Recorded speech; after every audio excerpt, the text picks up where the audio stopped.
Now, it's my pleasure to welcome Sharrie Rain, who is a reading specialist with over 40 years of experience teaching in private schools for learning disabilities, a First Nations school, Trillium Provincial Demonstration School, and 2 public school boards. She has trained teachers in the science of reading. She has also presented for the Learning Disabilities Association of Halton at their Solution for Learning conferences, a couple of them, and a parent seminar. Sharrie successfully uses the science of reading approach in her work. She's also currently retired and is tutoring students who are learning to read. During her presentation, Sharrie will describe how in her work she has successfully intervened with students with severe reading challenges using the science of reading at the Tier 2 and Tier 3 levels. She's here in Ontario, which is lovely, as the Right to Read Inquiry report recommends. School boards must implement right to read inquiry. I'm repeating. School boards must implement interventions at the Tier 2 and Tier 3 levels. So welcome, Sharrie.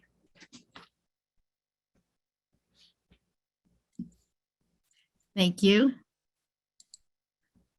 Share my slideshow here. Great.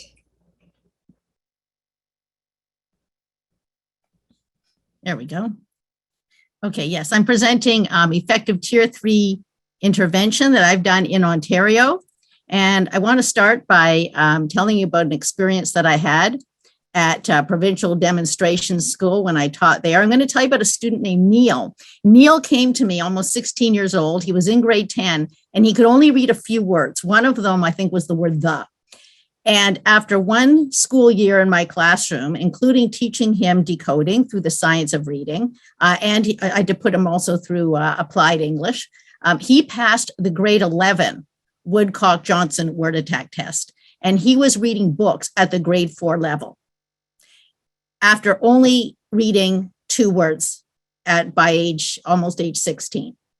And at the end of the school year, he said to me, couldn't I have learned this way, like back when I was in grade 1? And of course, you know the answer to that one because you listened to the 2 speakers this morning and how they fixed this really early.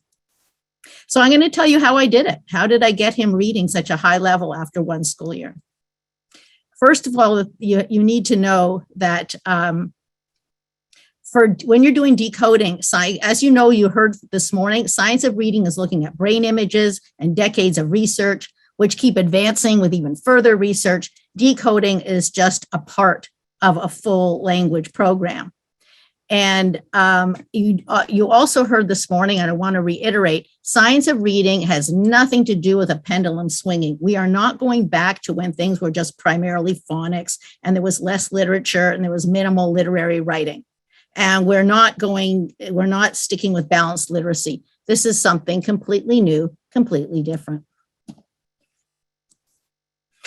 Now, prior to using strategies from a few different purchase programs, I had to decide what I was going to do with Neil. And there was no point in giving him more reading lessons, not yet, because people have been trying to teach him how to read for ever since kindergarten, and including phonics. So nothing worked. What I decided instead is I would just show him how English words operate. And we started at the level of phoneme. And I said, okay, Neil, here's the thing you have to know is that you're really good at bodily kinesthetic. You're excellent, whether you're on the court, the arena, the field, you know where your arms and legs are. What you need to do now is become bodily kinesthetically aware of what's happening in your mouth, your lips, your tongue, your teeth, your nasal passages, your throat, what's going on. How do you feel each sound? For example, the first sound I said to Neil was, Neil, say, and he looked in the mirror and he could feel it. And he said, well, when I say, my lips are together. And after working through the air, he realized that it comes out his nose because if he plugs his nose and he says, no sound comes out. You might be trying that right now. And he also realized that when he felt his throat, he could feel his vocal cords were vibrating. And so we went through every single speech sound in English so that he could become kinesthetically aware of what's happening in his mouth. Then I said, now that you know that, Neil, we're going to categorize the sounds. Either they continue till you run out of breath, like as if you're on a treadmill, like, or the sounds just pop out like bubble wrap, like the sound B, and it just pops out. So we took all the sounds that he learned to pronounce, categorized them. I said, now the key is we need to start off with the sounds that continue. At this point, I wasn't using the letters quite yet. And I was showing him how we just blend sounds, how we morph sounds from one sound to the other. So, for example, if you take a look at the picture, I would say, Neil, smile and say, A, and he said, A, and I said, now put your lips together and say, and he said, And then I said, I want you to now say those together slowly, but don't stop between the sounds. Don't pause between the sounds. And then say it fast. So he said, aim, aim. And I said, what does it mean? He said, when you aim like for basketball, you aim in golf. And we repeated this strategy over like 100 times with words that were gradually increasing in complexity, maybe with the number of sounds or the types of sounds that we were using. And he just got really good at this. And then I said, now that we've done that, Neil, now we're going to separate the sounds into whether they are vowels or whether they're consonants. So I said, vowels operate like an elastic band. Your mouth is an elastic band. It just opens and moves like ah, yeah. Whereas consonants have something obstructing the air, like maybe your tongue is up behind your teeth saying D, or maybe your top teeth are on your lower lip saying V. So we went through and categorized whether sounds are consonants or vowels. And then I said, Neil, if you can feel it and you can hear it, the sound, you can spell it.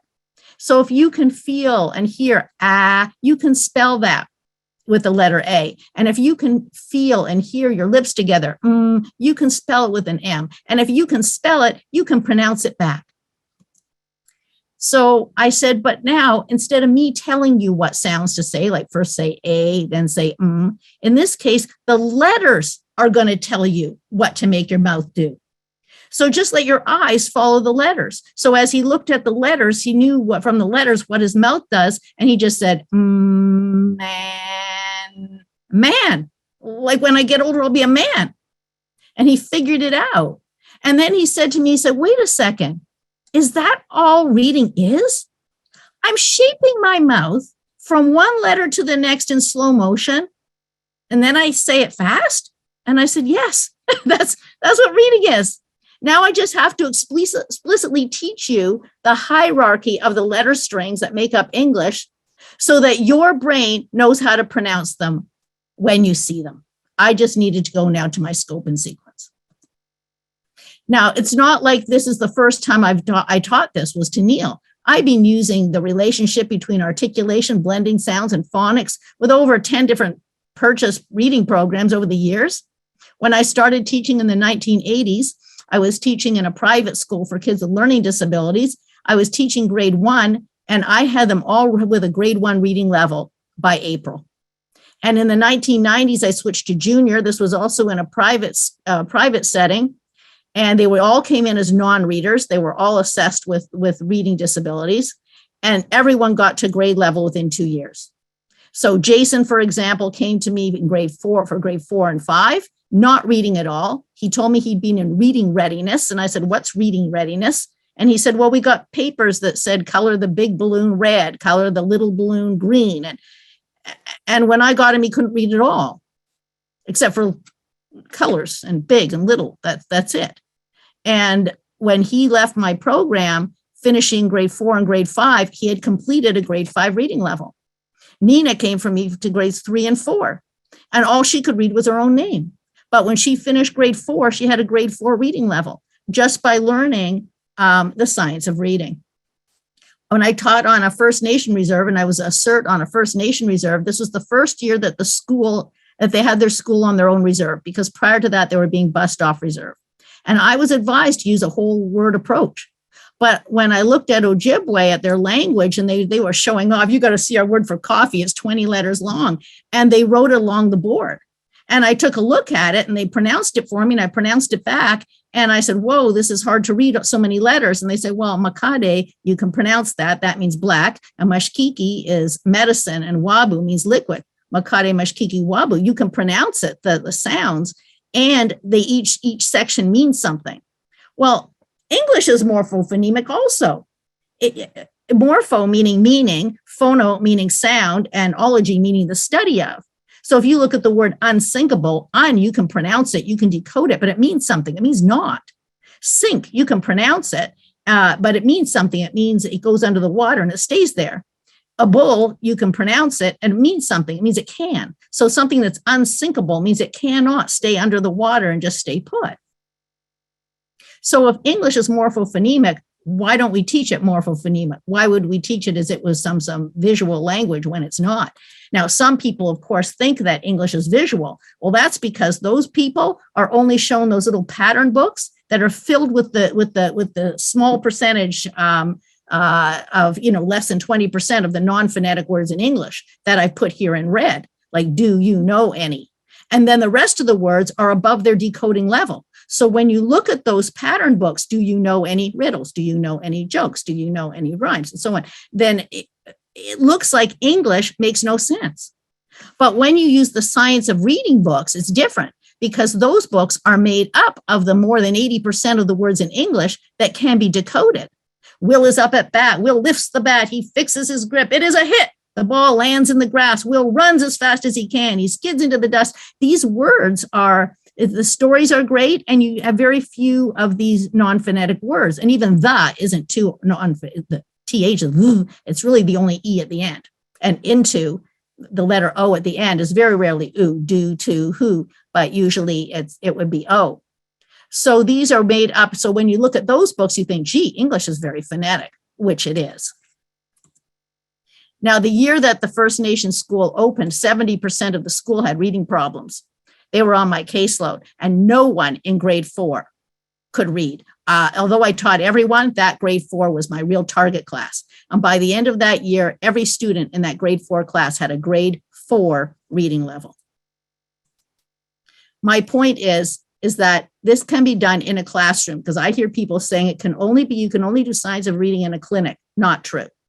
It can be done with full text, because I have people who tell me that they can only read lists of words in science and reading. Not true. And we're reading without pictures. Very rarely do science of reading books have pictures in them. So here's my point. It can be done. Thank you very much for listening today. Thank you, Sharrie. That was amazing. I've known Sharrie for many years. We're very lucky to have Sharrie with us. All right. We have comments in the questions. That was incredible. All right. Anyway, so I would like to just ask, well, someone, if you wouldn't, I don't know if you'd like this, Sharrie, but people can communicate through us if they would like to reach you. Is that what you would prefer? Oh, sure. Yeah. Yes. If someone wants to reach, can you are they sending me presents to my house? Okay. All right. And secondly, of course, your slides will be shared in our Padlet, if that's okay with you. All right. Well, now we just want to say thank you for your generosity, your kindness, your experience, your openness, and your skills. We appreciate it enormously. And now this is the beginning of our break. All right, everyone. So thanks, everyone. We will see you in 10 minutes.